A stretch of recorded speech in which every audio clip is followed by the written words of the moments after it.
Bismillahirrahmanirrahim və bihi nəstəyin. Sallallahu alə seyyidina Muhammedin və alihi tahirin. Salamlayıram sizi, dəyərli tamaşaçılar. Bugün yenə tarixdə baş verən bəzi hadisələr barəsində sizin nəzərinizə çatdırmaq istəyirəm.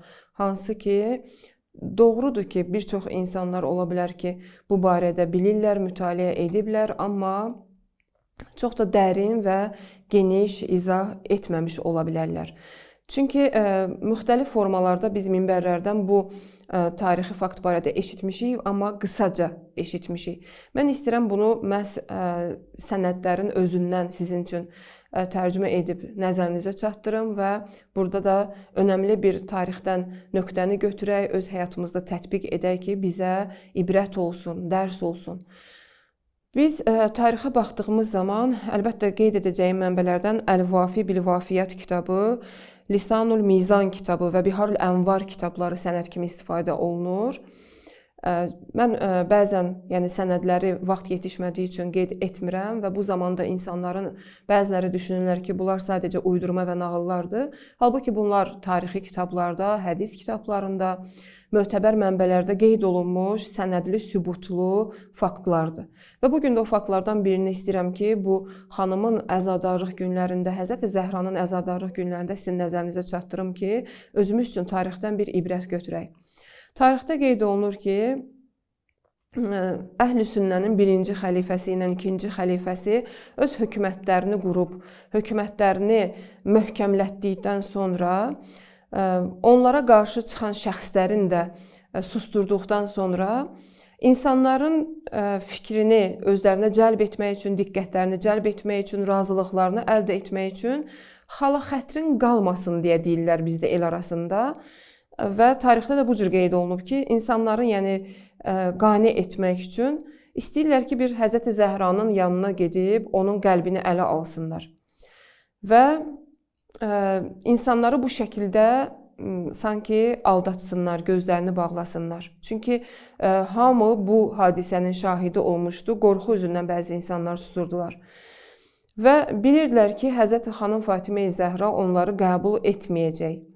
Bu yüzdən də kimə müraciət edirlər? Həzrəti Əmir əl-Mominin Əli əleyhissalama müraciət edirlər və deyirlər ki, biz Zəhranı görmək istəyirik, icazə ver ki, biz onu görək və onun əhvalını soruşaq. Və daha sonra Əli əleyhissalam vasitəçi olur, onların istəyini, bu iki nəfərin istəyini xanım Fatimə-i Zəhranın nəzərinə çatdırır.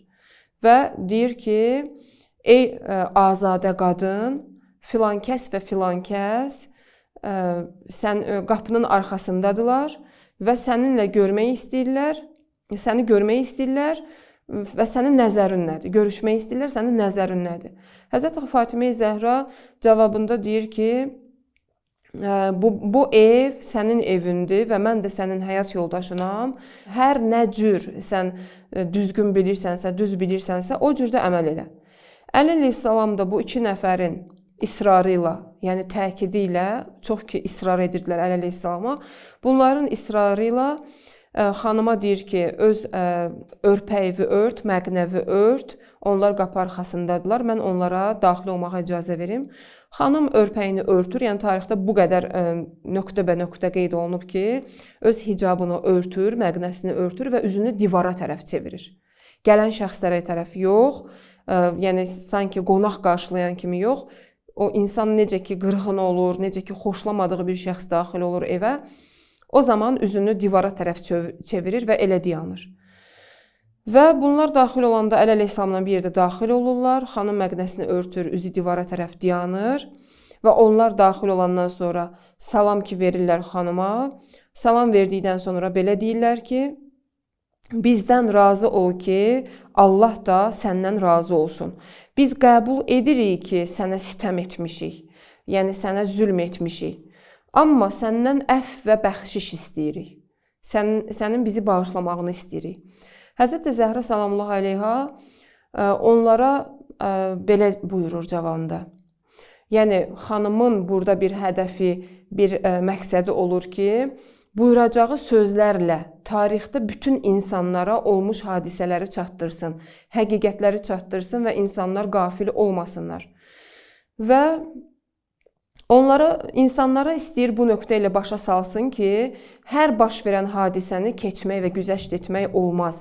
İnsanların azğınlığına səbəb olan və insanları azğınlığa düçar edən, icbari surətdə hökumət quran şəxslərin gördükləri işləri güzəşt eləmək, keçmək olmaz. Bu nöqtəni çatdırmaq istəyir və əhəmiyyətsiz yanaşmaq olmaz bu kimi məsələlərə.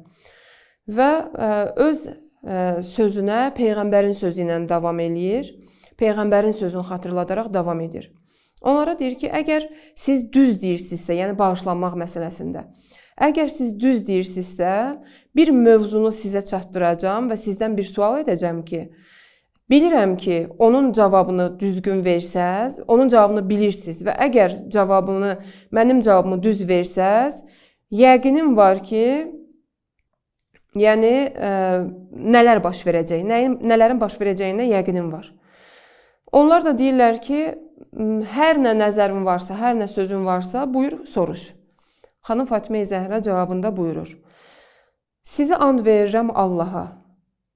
Aya, eşitməmişdinizmi ki, Peyğəmbər demişdi ki, yəni həmin cümlə ki, biz hədis-i kisada da oxuyuruq.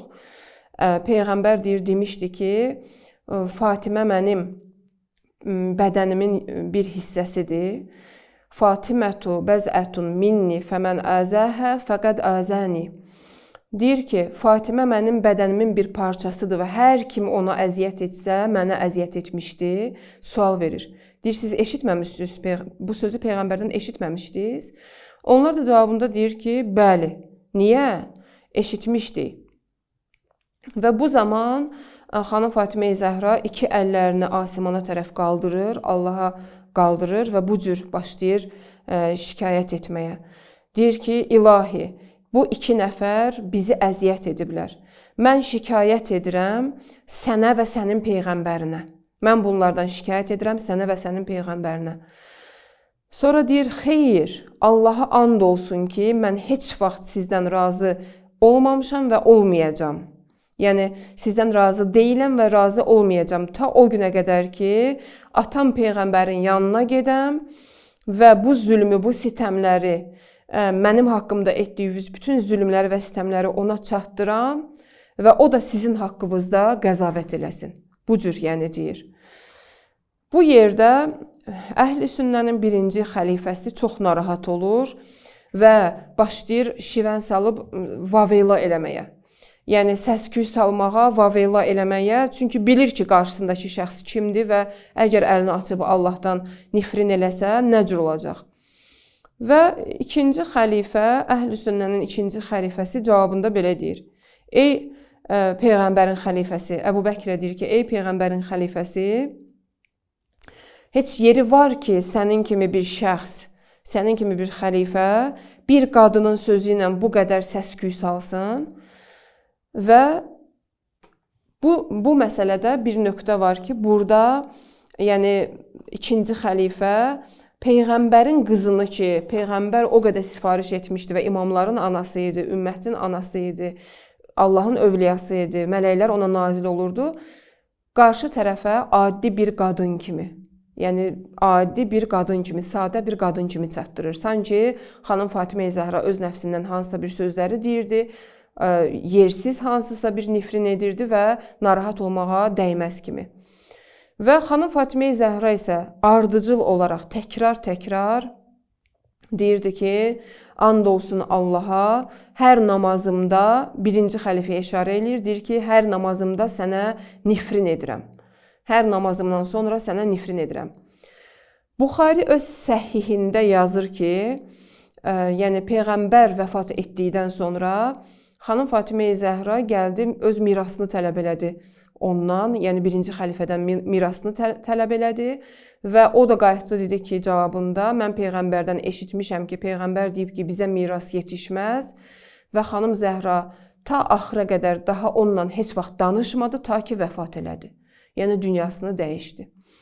Baxın, indi də bəzən olur ki, insanların özünə sərf eləməyəndə dinin bəzi məsələlərini istəyirlər dəyişsinlər. Hətta bir çox insanlar var ki, Deyirlər ki, mən İslamı qəbul edirəm, amma mən deyən formada, mən istəyən şəkildə.